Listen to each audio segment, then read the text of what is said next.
সরকারি চাকরিতে প্রবেশের বয়সসীমা ৩৫ বছর করার দাবিতে রাজধানীর শাহবাগ এলাকায় জড়ো হয়েছেন শিক্ষার্থীরা। সেখানে আছেন সহকর্মী স্বপন আহমেদ, সরাসরি যুক্ত হচ্ছে তার সাথে। স্বপন, শিক্ষার্থীরা শাহবাগ এলাকায় জড়ো হয়েছেন, যান চলাচলে কোনো ব্যাঘাত ঘটছে কিনা বিস্তারিত আপনার কাছ থেকে জানতে চাই।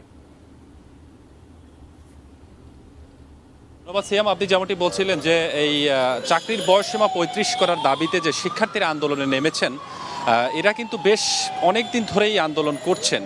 সকাল থেকে আজকের যে আন্দোলনের পরিস্থিতি ছিল, সকাল থেকে তারা রাজু ভাস্কর্যের 11টা থেকে রাজু ভাস্কর্যের সামনে আন্দোলন চালান এবং পরবর্তী তারা বিকাল 3টার দিকে শাহবাগে অবস্থান নেন। এই অবস্থান নেওয়ার কারণে কিন্তু যান চলাচল বেশ আধা ঘন্টা 40 মিনিটের মতো যান চলাচল একদম স্থির হয়ে যায়। কিছুক্ষণ পরে, আধা ঘন্টা 40 মিনিট পরেই কিন্তু পুলিশ সদস্যরা এখানে আসেন। পুলিশ সদস্যরা আসার পরেই এখানে যারা আন্দোলন করছিলেন তাদেরকে ছত্রভঙ্গ করে দেয়।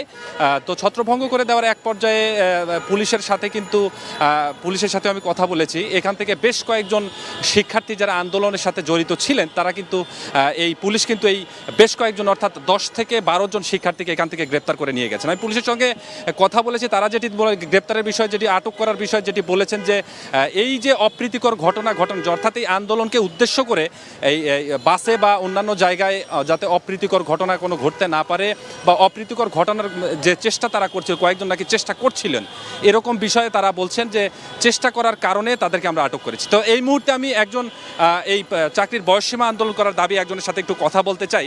তো আসলে কি হয়েছিল এখানে? একটু আগে দেখলাম আপনারা আন্দোলন করছিলেন, কিছুক্ষণ আগে পুলিশও আসলে আপনাদের বেশ কয়েকজনকে আটকও করেছে। কি হয়েছিল একটু? আসলে যে আমরা এই দাবিগুলা বিভিন্ন কর্মকাণ্ড থেকে সেরা দীর্ঘ অনেক বছরের দাবিগুলো ছিল। তো কয়েকটা আমরা এভাবে করেছি যে 30কে বাড়িয়ে 35 হোক, আর 35টা আমাদের মনের দাবি, প্রাণের দাবি ছিল। যে আমরা আসলে যে চাকরি চাচ্ছিলাম না, আমরা চাচ্ছিলাম যে আমাদেরকে বয়সটা বৃদ্ধি করা হলে, আজকে এই মুহূর্তে ঘটনা বলছি, একটু বৃদ্ধি করা হলে আমরা যেন পড়াশোনা করে আবারও পড়ার টেবিলে যাই। তো আজকে আমরা সকাল থেকে এ পর্যন্ত এখানে আসছি, আমরা একটা স্বয়ংসম্পূর্ণভাবে, পূর্ণাঙ্গভাবে, শান্তিপূর্ণভাবে আমরা একটা চাচ্ছিলাম যে 35টা হোক।